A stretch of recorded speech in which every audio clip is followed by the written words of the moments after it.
नारद जी ब्रह्मा के 10 मानस पुत्रों में सबसे छोटे हैं। सबसे बड़े मरीचि, अत्रि, क्रतु, पुलह, पुलस्त्य इत्यादि। 9वें हैं दक्ष और 10वें हैं नारद जी। नारद जी भ्रमण करते रहते हैं, देवदत्त नाम की वीणा में भजन करते रहते हैं, पावन नाम को गाते रहते हैं। क्योंकि पूर्व जन्म में भागवत जी के प्रथम स्कंद में कथा आती है, दासी के बेटा थे, 4 महात्माओं का सत्संग किया।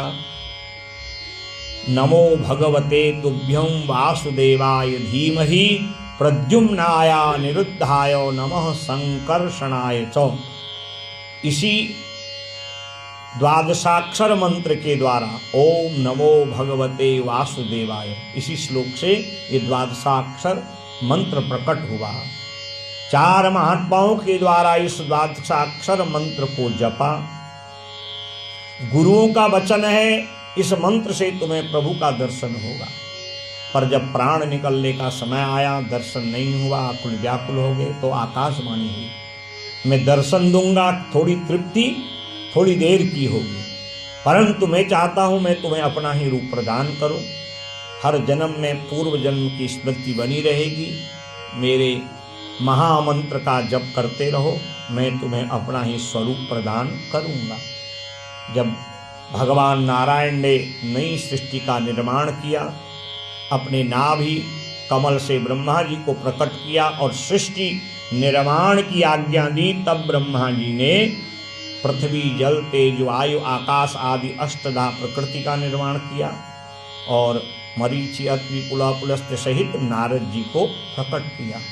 और नारद जी पूर्व जन्म के कारण भजनानंदी है। न भुक्त क्षीयते कर्मों कल्प कोटि शतैरपि, हमारे किए हुए अच्छे बुरे कर्म करोड़ों कल्प तक नष्ट नहीं होते हैं। इसलिए कर्म के समय हमें बहुत ध्यान देना चाहिए कि इनका हमें एक दिन अवश्य भोगना पड़ेगा। तो नारद जी पूर्व जन्म के सत्संग, भगवान नाम के संकीर्तन के प्रभाव से नर से नारायण बन गए। बोले नारद जी महाराज की। पर कभी कभी संसार में आया हुआ मनुष्य भ्रमित हो जाता है। नारद जी भी एक बार भ्रमित हो गए। हिमालय की दिव्य गुफाओं में तपस्या करने के लिए गए।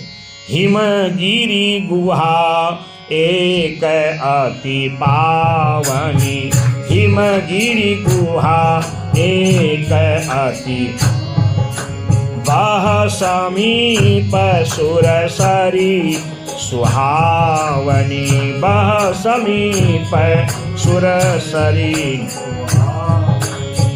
आश्रम परम पुनीत सुहावा, आश्रम परम पुनीत देखि देव ऋषि मन अति भावा, देखि देव ऋषि मन अति हिमगिरी गुहा एक अति पावनी, हिमगिरी गुहा अति पावनी। हिमालय की दिव्य गुफा जहाँ सामने से कल कल छल छल करती हुई माँ भागीरथी गंगा का प्रवाह आरंभ होता है। अर्थात हमारे उत्तराखंड के बद्रीनाथ के पास ही गोमुख में, जहाँ से भागीरथी गंगा का उद्गम स्थान है। और उन कलकल छल छल गंगा की उन तरंगों, उन सुंदर शब्दों में मानो संगीत के स्वर हों। ध्यान लगा, ओम नमो भगवते वासुदेवाय, ओम नमो भगवते वासुदेवाय। अनंत काल तक जपते रहे।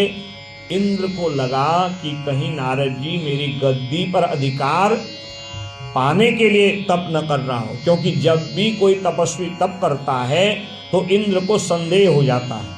इसलिए कहते हैं जब हम कोई पूजा करें, जप करें, अनुष्ठान करें, तो जब उठें उससे पहले थोड़ा जल आसन के आगे डाल के उसको अपने माथे पे तिलक रूप में धारण करें और इंद्र को प्रणाम करें। शक्राय नमः, इंद्राय नमः, शतक्रतवे नमः। उससे इंद्र जप तप अनुष्ठान के पुण्य को चोर नहीं लेता। इसलिए जो है आज इंद्र को लगा और इंद्र ने बहुत विघ्न करना आरंभ किया। सुंदर सुंदर अप्सराओं को भेजा, परंतु नारद जी अडिग हैं।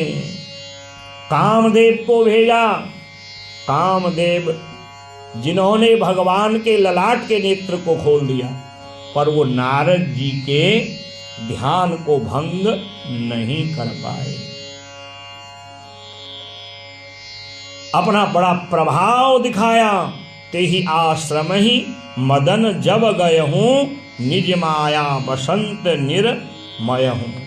अपना पूरा प्रादुर्भाव, अपना काम का प्रभाव दिखाया, परंतु नारद जी का ध्यान बिल्कुल भी भंग नहीं हुआ।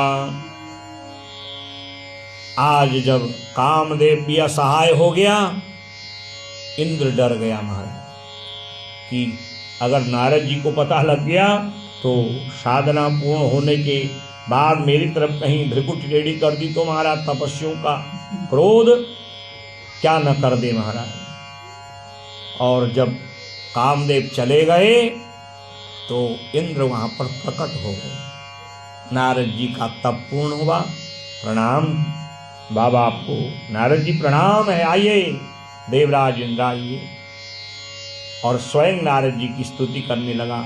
आप जैसा तपस्वी हमने तीनों लोकों में नहीं देखा महाराज। नाय चरण सिरु आयुष पाई। आपको अडिग करने के लिए हमारे मित्र कामदेव ने बहुत प्रयास किया, परंतु गयहु मदन तब सहित सहाय। वो कामदेव भी आपको तपस्या में विघ्न उत्पन्न नहीं कर पाया। आपकी तपस्या में आपका जैसा तो कोई काम विजय यज्ञ करने वाला इस संसार में नहीं है। और कभी कभी हम किसी की ज्यादा स्तुति कर दें तो उसके मन में अहंकार हो जाता है, और यही हुआ। नारद जी को लगा कि मेरा जैसा तीनों लोकों में काम विजय यज्ञ करने वाला कोई तपस्वी नहीं है। अब इतनी प्रशंसा मेरी हुई है तो भाई दुनिया को बताऊं तो सही। कितनी देर हम अपने मन में बात रख पाते हैं। और यदि किसी ने कह दिया ये बात बतानी नहीं है तो महाराज 2 4 6 लोगों को बताए बिना हम मानते नहीं हैं। नारद जी के मन में लगा कि मैं इतना बड़ा तपस्वी, इस बात का थोड़ा प्रचार प्रसार तो होना ही चाहिए ना। तब नारद गवने शिव पाहि, जिता काम अहमिति मन माहि। प्रणाम किया। आइए नारद जी, आइए आइए। नारद जी कहते महाराज सब कुशल है। हाँ महाराज, और सुनाइए। अब नारद जी को तो मौका चाहिए सुनाने का, सारी बात बता दी महाराज। बार बार बिनवहु मुनि तो ही, जिम यह कथा सुनायहु मोहि। तिमि जनि हरहि सुनावहु कबहु, चले हूँ प्रसंग दुराए हूँ तब हूँ। नारद जी ने अपने काम विजय यज्ञ की जब बाबा को प्रशंसा रूप में सारी बात बता दी तो बाबा मन ही मन हंसने लगे और कहते देखो आपने हमको ये सब बता दिया, अच्छी बात है, परंतु तिमि जनि हरहि सुनावहु कबहु। विशेष करके बात तो भगवान नारायण को भूल के भी मत बताना। शंभुदीन उपदेश हित, नहीं नारदहि सोहान। भरद्वाज कौतुक सुनहु, हरिच्छा बलवान। याज्ञवल्क्य महाराज कहते हैं भरद्वाज जी बाबा ने बहुत समझाया। कुछ लोग होते हैं थोड़ी कहने पे समझ जाते हैं, कुछ लोग होते हैं कि कितना ही समझाओ महाराज, बिना कहे मानते नहीं हैं। नहीं नारद ही सोहान। नारद जी को ये बात अच्छी नहीं लगी कि ऐसा क्यों कहा किरने, मेरे को बता दिया सो बता दिया, और विशेष करके भगवान विष्णु के आगे तो इसको बताना ही नहीं। अब महाराज मत बताना क्यों कहा, कोई बात तो होगी ना। और नारद जी वीणा लेते हुए कबार कर तल कर वीणा, गावत हरि गुण गान प्रवीणा। क्षीर सिंधु गवने मुनिनाथा, जहाँ बस श्रीनिवास श्रुति माथा। हर्षि मिले उठी रमा निकेता, बैठे आसन ऋषहि समेता। तो कितने दिन तक बात महाराज रहती मन में, मत बताना कहा था। अपनी वीणा ली, भजन करते करते जहाँ जहाँ बस श्रीनिवास श्रुति माथा, वहाँ गए जहाँ माँ लक्ष्मी के साथ विष्णु भगवान निवास करते हैं, वैकुंठ। और जब वहाँ गए, क्षीर सिंधु भगवान दिव्य नारद जी का स्वागत करते। आइए नारद जी, आइए आइए आइए, आप तो बड़े तपस्वी हैं, आप तो ब्रह्मचारी हैं।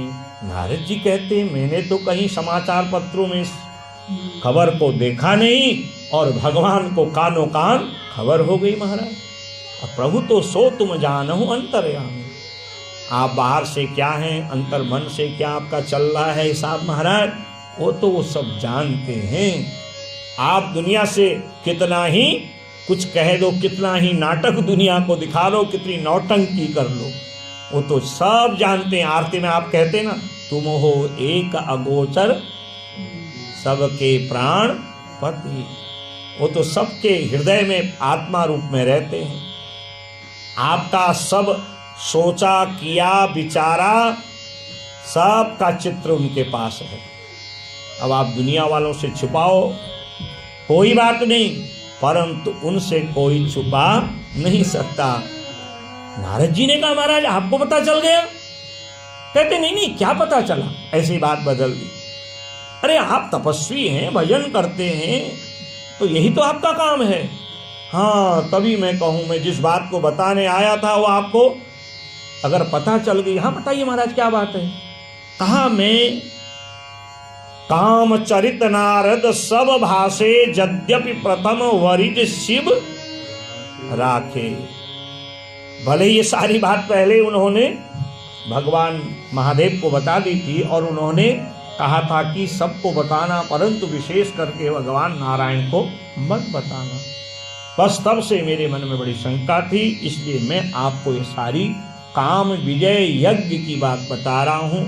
जो कामदेव भगवान शिव की समाधि को भंग कर उनका ललाट नेत्र खोल देता है, उस कामदेव ने बहुत प्रयत्न किया, परंतु मेरा कुछ नहीं बिगाड़ पाया महाराज। कहा, धन्य है नारद जी, आप धन्य हैं महाराज। विष्णु भगवान सोचते ही मेरे परम भक्त हैं, और इनके मन में मैं का अहंकार हो गया। ये शिव से भी अपने को श्रेष्ठ साधक समझने लगे। जिस काम देव को भगवान ने नेत्राग्नि से भग्न की, जो है नष्ट किया, जला के राख कर दिया, थोड़ा सा कामदेव का इन पर प्रभाव क्या न पड़ा। ये तो शिव से भी अपने को बड़ा साधक योगी ब्रह्मचारी समझने लगे। और ये अहंकार अच्छा नहीं है। भगवान अपने भक्त के अहंकार का खंडन कर देते हैं। भागवत जी के 8वें स्कंद में लिखा है, राजा परीक्षित कहते हैं कि सुखदेव गुरुदेव, जिस राजा बलि ने भगवान को अपना सर्वस्व अर्पण कर दिया, तो उसी वामन भगवान ने क्यों उसके सर पर लात मार के भेज दियो पाताल। पाताल क्यों भेजा? तो वहां पर भगवान ने बड़ा सुंदर उत्तर दिया है, ब्रह्मन् यदनम गृह्णामि तद विषम विदुनोम्यहम्। मैं जिसको अपना बनाना चाहता हूं सबसे पहले उसके अहंकार को, अभिमान को नष्ट करता हूं। मेरे भक्त के पास सब कुछ हो, ये मेरी इच्छा है। सब कुछ हो के उसके अंदर अहंकार, अभिमान नहीं होना चाहिए, क्योंकि अहंकार होने से वह अपने ही लोगों का सबसे पहले अपमान करता है। माँ का अपमान करता है, बाबूजी का अपमान करता है, पड़ोसी का करता है, भाई का करता है। प्रभुता पाहि काहू मद नाही। ये तो कोई बिरले ऐसे हैं जिनको सब मिले और उनके अंदर नम्रता हो, अहंकार न हो। और मेरा कोई भक्त हो और उसके अंदर अहंकार हो तो मेरा पहला लक्ष्य है उसका सुधार करना, उसके अहंकार को दूर करना। नारद जी मेरे भक्त हैं, जग सारा संसार जानता है, परंतु अगर इस अहंकार को लेके भजन करेंगे तो भक्ति कोई करेगा नहीं। महाराज क्या किया जाए? एक भगवान ने रचना करी, एक माया बनाई, एक लीला रस दी। कहा नारद जी आप बैठिए, लक्ष्मी जी आपका स्वागत करेंगी। हम हैं गृहस्थी, और गृहस्थियों के तो महाराज कितने काम होते हैं। सुबह से शाम तक दौड़ा भागी है महाराज, यहाँ से वहाँ, वहाँ से वहाँ, कभी पहुँचते पहुँचते रात की आधी रात भी हो जाती है महाराज। तो गृहस्थियों के पास तो बहुत काम है महाराज। आप हुए ब्रह्मचारी, आपके पास भजन करने के अलावा और क्या है महाराज? कहा महाराज आप जा रहे हो और हमने जो काम विजय यज्ञ किया है कि एक स्त्री की छाया तक हम पर न पड़े, और आप जाओ और लक्ष्मी जी हमारी सेवा करेंगी, ये तो कहीं से कहीं तक कोई बात ही नहीं बनती ना महाराज। तो कहा हमें तो भैया एक पृथ्वी लोक में राजा शील निधि हैं, उनकी जो है कन्या का ब्याह है, वहाँ जो है निमंत्रण में जाना है। कहा महाराज तो हम यहाँ क्या करेंगे, हम भी आपके साथ चलते हैं। भगवान तो यही चाहते थे, इसीलिए सब रचना की है।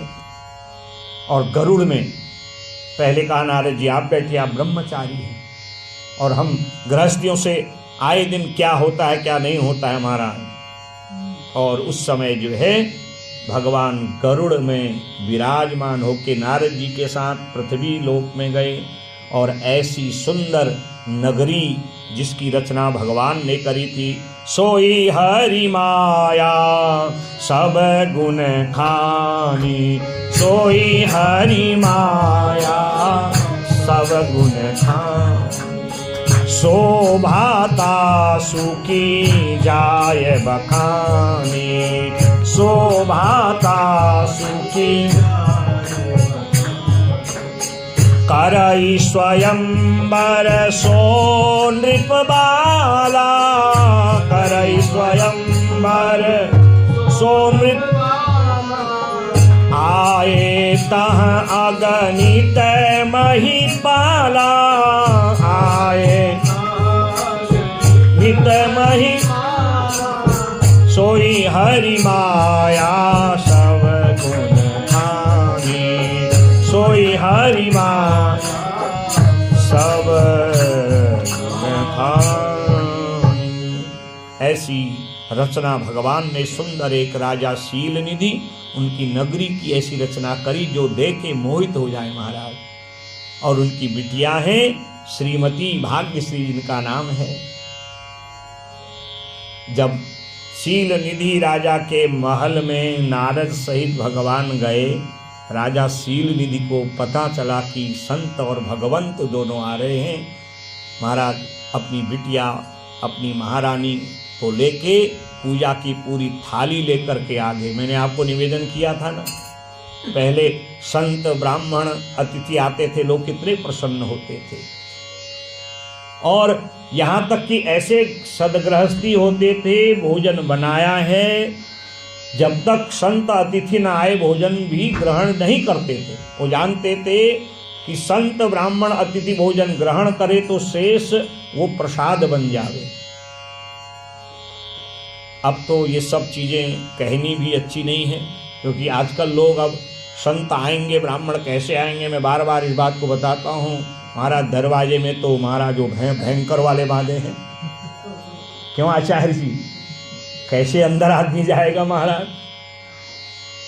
कहीं लेने के देने पड़ गए, हो गया आतिथ्य महाराज। अतिथि देवो भवो, आचार्य देवो भवो, ये हमारी जो है वैदिक सनातनी परंपरा है। हम किसी के अंदर किसी प्रकार का कोई गलत भाव नहीं देखते, भावना जिसकी जैसी है। संत भाव से देखोगे आपको संत और भगवंत मिलेंगे। होने को समय बड़ा आजकल बड़ा कठिन है, कौन किस रूप में आ रहा है, किस भेष में आ रहा है, सावधान रहना है। राजा शील निधि रानी और बिटिया श्रीमती के साथ नारद जी का भगवान नारायण का विधिवत पूजन किए। देख रूप मुनि विरत विसारी, बड़ी बार लगी रहे निहारी। नारद जी जब से आए हैं, राजा शील निधि के नगर की शोभा देख करके मोहित तो हुए हैं, पर जब राजा की बिटिया का, महारानी का सौंदर्य स्वरूप, उनका वैभव देखा महाराज, बार बार देखते रहते हैं, घूरते लगते हैं।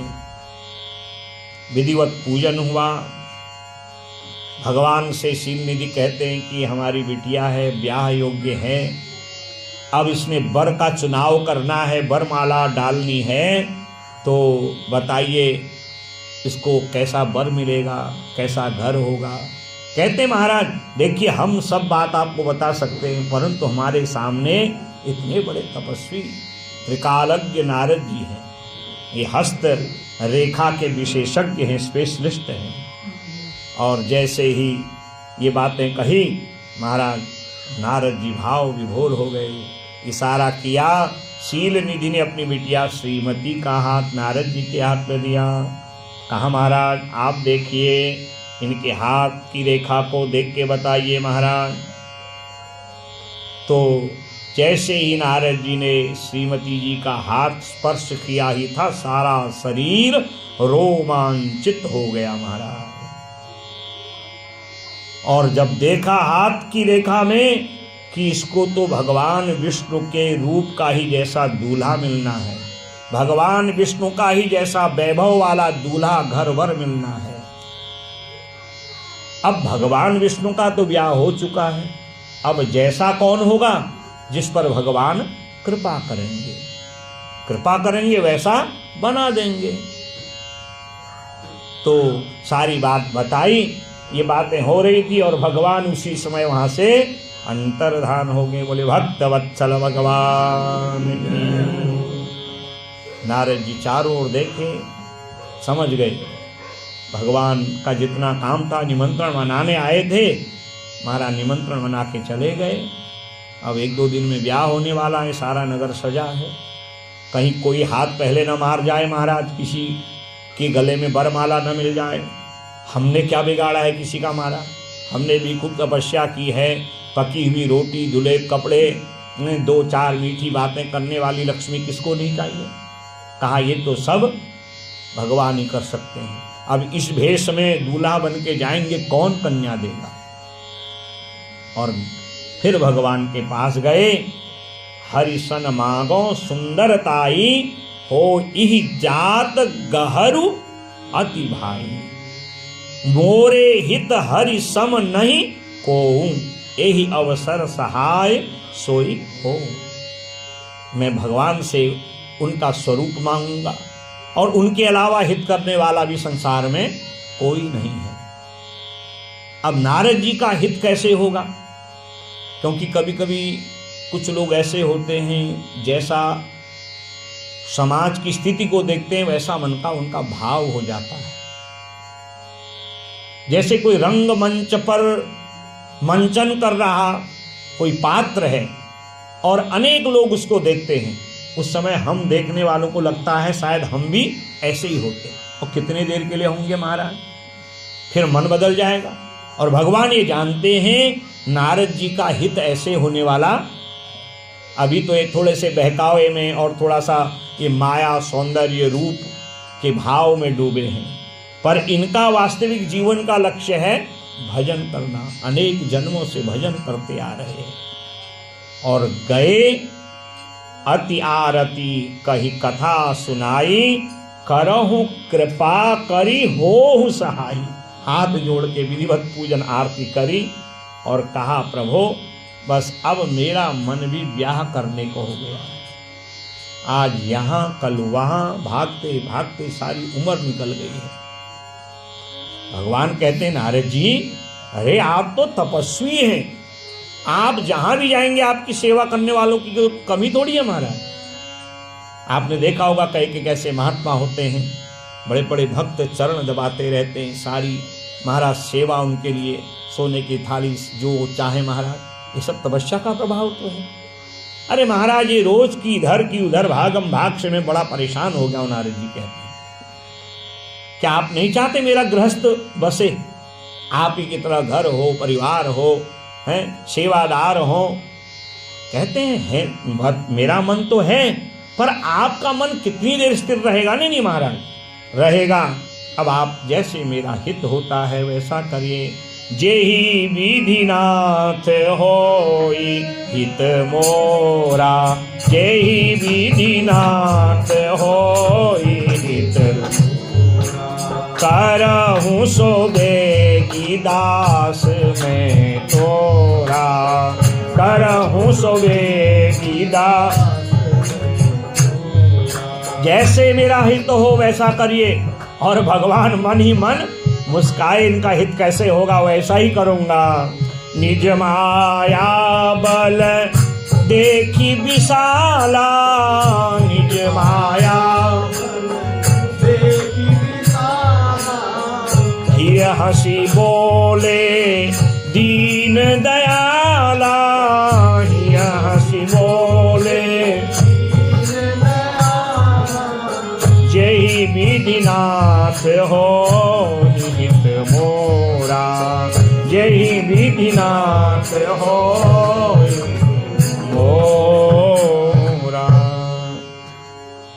नारद जी के उस मन की आकुलता व्याकुलता सौंदर्य माया में डूबे नारद जी के मन के भाव को जो है विष्णु भगवान जान गए। कहते हैं नारद जी तुम्हारा हित कैसे होता है मैं जानता हूँ, जैसे तुम्हारा हित होगा वैसा ही करूँगा। जय विधि होई परम हित, नारद सुनहु तुम्हार, सोई हम करब न आन कछु, बचन न मृषा हमार। जैसे तुम्हारा हित होगा मैं तुम्हें वचन देता हूँ, मृषा हमारी बात झूठी नहीं होगी। कहा प्रभु अपना स्वरूप दे दो, उस स्वरूप से जैसे मेरा हित हो। कहा ठीक है नारद जी। और भगवान ने कहा अब आप जाइए। इधर नारद जी का जो है स्वरूप बदल के जाना, कैलाश पर्वत से बारातियों का आना, सबको निमंत्रण है। शिव जी के 2 गण बाराती बन के जा रहे हैं, नारद जी के पीछे पीछे गए। जब नारद जी को देखा हंसने लगे, बार बार नारद जी को देखें फिर हंसे। नारद जी कहते हैं तुम्हें लाज नहीं आती जो है संत की जो है मजाक करते समय, उपहास करते समय। अभी मैं ब्याह करने जा रहा हूँ ना, श्रीमती मेरे गले में डालेगी माला, उसके बाद होगा बढ़िया सा भोज होगा, रिसेप्शन होगा, सबको बुलाऊंगा, तुम 2 लोगों को तो मैं भूल के भी। अब ये शिवगण कितना ही कहना चाहते हैं कि नारद जी ब्याह करने जा रहे हो, पहले देख तो लो महाराज कैसे सजे हो, कैसा रूप है, दुल्हन कैसे गले में माला डालेगी। पर ये सुनने को तैयार ही नहीं है। कामदेव तो दिमाग में सवार हो गया हमारा। और जब नारद जी उस सभा में पहुँचे, जिस सभा में विवाह की सारी तैयारी हो रही है और भगवान भी एक राजकुमार के भेष में, भगवान विष्णु उस सभा में बैठे हैं। श्रीमती जी आई, हाथ में वरमाला लिए हुए।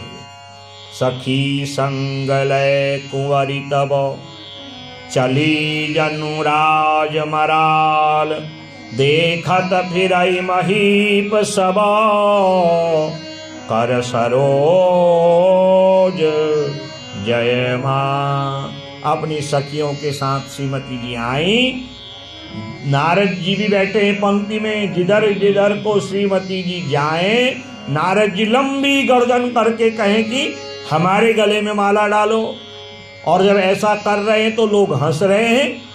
नारद जी कहते हैं ठीक है हंस लो, अभी जब माला हमारे गले में पड़ जाएगी तो तुम सब हंसने वालों को मैं अपने उस विवाह के भोज में, रिसेप्शन में नहीं बुलाऊंगा। और उसी समय दिव्य रूप में वर बन के आए हुए भगवान नारायण के गले में सब कर सरोज जयमाल, उस जयमाला को भगवान विष्णु के गले में श्रीमती जी ने डाल दिया। क्यों? श्रीमती कौन है? लक्ष्मी है। श्री में ही जिनकी मति बुद्धि है और भगवान के श्री चरणों का जो नित्य चिंतन करती हैं उनका नाम श्रीमती है। और भगवान अपनी दुल्हनिया को लेके चले गए। ये तो सब उनकी माया थी ना, लक्ष्मी श्रीमती है। और जब सब जाने लगे, दो निशाचर फिर आ गए। वो दो गण हैं ना, जो राक्षसों की तरह बार बार भयाक्रांत कर रहे थे नारद जी को। जो डराए वही तो, जो उपहास करे वही तो राक्षस हैं, तो शिवगण। तो नारद जी ने कहा तुमने मेरी मजाक बनाई, उपहास तुमने जो है किया है, मैं तुम्हें आज श्राप देता हूँ। तुम्हारे उपहास के कारण, मजाक के कारण आज मेरे गले में जयमाला पढ़ते पढ़ते जो है बज गई। मैं तुम दोनों को श्राप देता हूँ। हो निशाचर जाय तुम कपटी पापी दो, हंसे हूँ हम ही सोले हूँ फल, बहुरी हंसे हूँ मुनि को। मैंने भी आपको निवेदन किया, हर संत वक्ता यही कहता है, हास परिहास करिए पर किसी का कभी उपहास मत करिए। हास परिहास में आनंद आता है और उपहास में कलह बढ़ता है। उपहास के कारण आज ये शिव के दोनों गणों को नारद जी ने श्राप दे दिया। हो निशाचर जाय तुम कपटी पापी दो, तुम दोनों राक्षस बन जाओ। चरण पकड़ ली नारद जी। नारद जी को आईना दिखाया, शीशा। कहा नारद जी हम इसलिए आपको बार बार रोक रहे थे, टोक रहे थे, हंस रहे थे, आप देख तो लो ऐसे दूल्हे के गले में कौन माला बना डालेगा महाराज। आपका जो स्वरूप है, नारद जी ने जब देखा, ओ मैंने भगवान से उनका सौंदर्य रूप मांगा और उन्होंने मेरा मुख बंदर की तरह बना दिया। उनका हिसाब किताब तो फिर होगा, पहले तुम्हारा हिसाब किताब करता हूं। इसलिए क्रोध में मैंने तुम्हें जो है श्राप दिया। तुम मेरी शरण में हो। संत का हृदय बड़ा सरल होता है। संत सरल चित, संत हृदय नवनीत समाना। वो जितने लगते कठोर है ना, हृदय से उतने ही मक्खन की तरह मुलायम होते हैं। जैसे जल है ना, जल का मूल गुण है शीतलता, वैसे ही संत और भगवंत का मूल गुण शीतलता है। भगवान भी कभी क्रोध करते हैं पर उनके क्रोध में अनुग्रह कृपा होती है। संत ब्राह्मण कभी क्रोध कर दे तो समझ ले हमारे पर अनुग्रह हो रहा है। उनके क्रोध में यदि विवाद करोगे अपना ही नुकसान करोगे। ये बड़े वाणी से भले कठोर होते हैं पर इनका मूल गुण जल की तरह है। जैसे खौलता जल है, उस जल को आप आंच से, आग से हटा दीजिए, थोड़ी देर में जल अपने मूल गुण में आ जाता है। जल का मूल गुण क्या है? शीतलता। वैसे ही संत बड़े सरल और शीतल होते हैं, उदार मना होते हैं। नारद जी को दया आ गई, कहा ठीक है तुम निशाचर जरूर बनोगे, भगवान नारायण तुम्हारा उद्धार करेंगे। यही दोनों हिरण्याक्ष और हिरण्याकश्यपु ने वराह नारायण हिरण्याक्ष का उद्धार किए और भगवान नृसिंह नारायण हिरण्याकश्यपु का उद्धार किए। क्रोध में दोनों होंठ जो हैं फड़फड़ा रहे हैं और सीधे बैकुंठ गए। और नारद जी आइए आइए जब कहा तो नारद जी कहाँ आते महाराज, नारद तो क्रोध में है। और क्रोधी व्यक्ति क्या न कहे क्या न बोले, उसको विवेक रहता नहीं है। और भगवान को क्या नहीं कह दिया, जिनकी कृपा से नारद बने थे उन्हीं पर आज अपना क्रोध बरसाने लगे। और भगवान कहते हैं मेरे भक्तों का क्रोध स्तुति के ही समान है, मैं सब कुछ सहन करता हूँ। परम स्वतंत्र न सिर पर कोई, भाव ही मन ही करहूँ तुम सोई। भले ही मंद मंदे ही भल करहूँ, समय हरसन ये तो धरहूँ। कभी आकृति तुम कीन हमारी, करहि कीस सहाय तुम्हारी। मम अपकार कीने तुम भारी, मम अपकार कीने तुम भारी। नारी विरह तुम होव दुखारी, नारी विरह तुम होव दुखारी। श्राप दे दिया भगवान को, तुम तो स्वतंत्र हो, बलवान हो, समर्थवान हो, तुम्हारा जो मनाए सो तुम कर देते हो। जिस पर तुमने ऐसा किया है उसके मन पर क्या बीतती है, क्या कभी विचार किया आपने कि आपके व्यवहार से किसी का भला हो रहा है या बुरा हो रहा है। महाराज भगवान नारायण हाथ जोड़ करके खड़े हैं, मेरे प्रभु की उदारता देखिए। ऐसो को उदार जग माही, बिनु सेवा जो द्रवे दीन पर राम सरस की नाही। तू दयाल दीन हो, तू दानी हो भिखारी, हो प्रसिद्ध पातकी, तू पाप पुंजहारी। सुनेरी मैंने निर्बल के बल राम, अपबल तपबल और बाहुबल, तीसरो बल श्री राम। सुनेरी मैंने निर्बल के बल राम। भगवान तो दीनों की सुनते हैं, वो भक्तों पर कृपा करते हैं। भक्त जब भटक जाता है उसको सुधारने के लिए कभी कभी कुछ लीला कर लेते हैं। हमने पूजा किया, पाठ किया, कभी कभी कैसे भक्त भी होते हैं भगवान को खरी खोटी सुनाने लगते हैं। अरे इतने समय से पूजा कर रहा हूँ, पाठ कर रहा हूँ, दान कर रहा हूँ, तीर्थ कर रहा हूँ, अरे भगवान तो देख ही नहीं रहा। अरे भगवान निरंतर देख रहे हैं। तू देख, तूने अपने जीवन में कितनी अच्छाई कितनी बुराइयां की हैं। अच्छाई तो तुझे याद है और बुराई को तू भूल गया। तो आपने जो किया है वो आप ही को तो भोगना है। आपने कंटीला वृक्ष लगाया है तो फल थोड़ी मिलेंगे।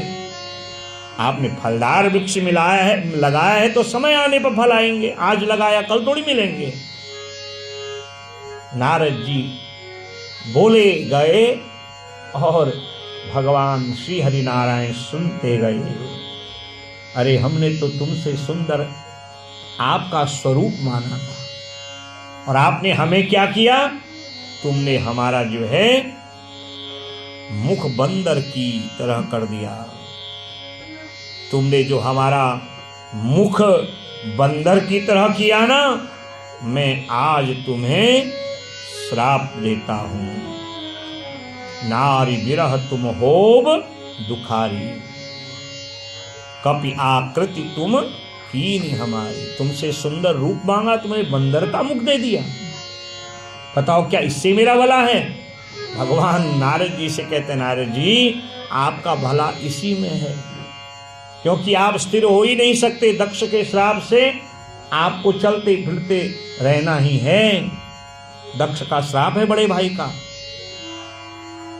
दक्ष के 10,000 पुत्रों को इन्होंने ब्रह्म ज्ञान दिया, फिर 1,000 पुत्र उत्पन्न किए, फिर ब्रह्म ज्ञानी बनाने को तैयार थे। दक्ष ने देखा मैं इनको गृहस्थ में लाके सृष्टि का विस्तार करना चाहता था। छोटा भाई आता है और मेरे भोले भाले बच्चों को अपनी तरह योगी बाबा बनाना चाहता है, भिक्षुक बनाना चाहता है। न ते पद, ना आज दक्ष ने श्राप दिया।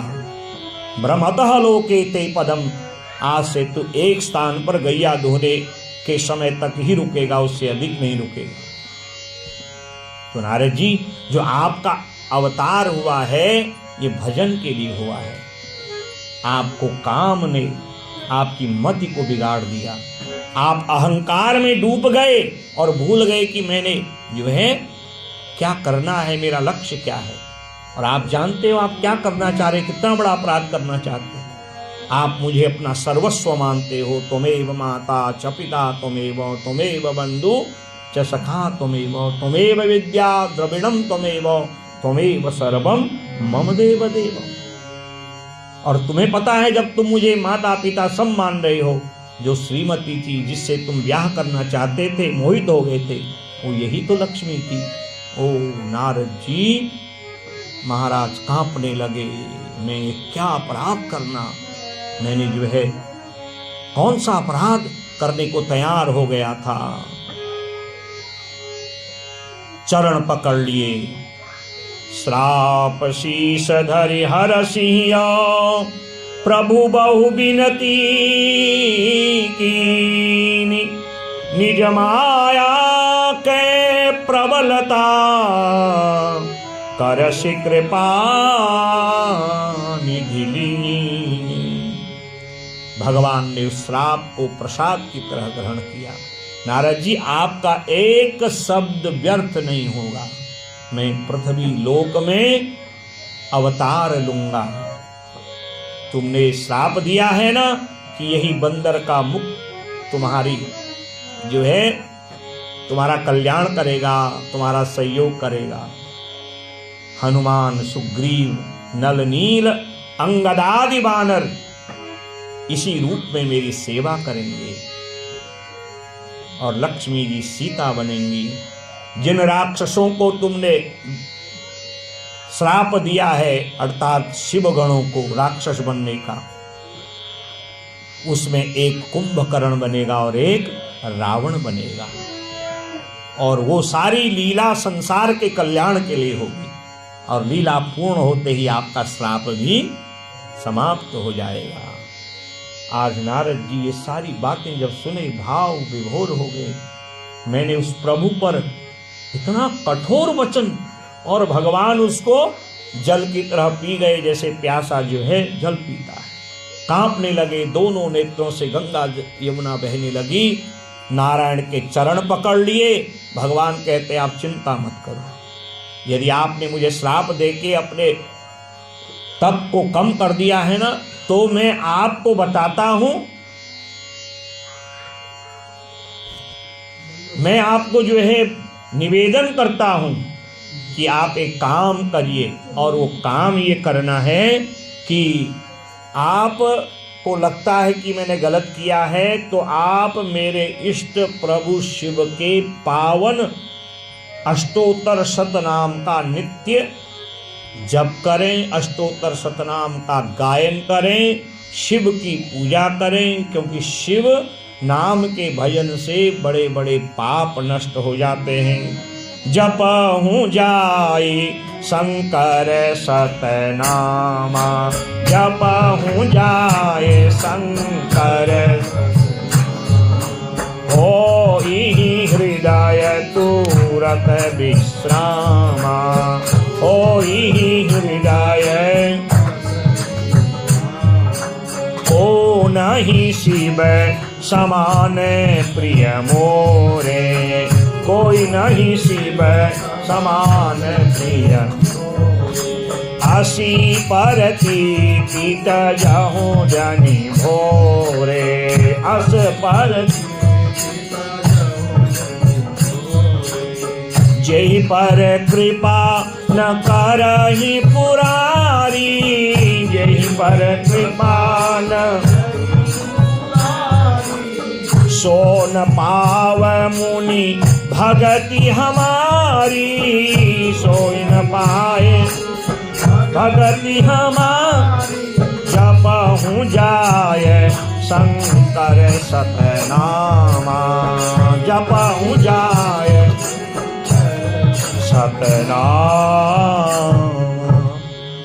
सतनाम स्तोत्र शिव का समस्त पापों को दूर करने वाला है।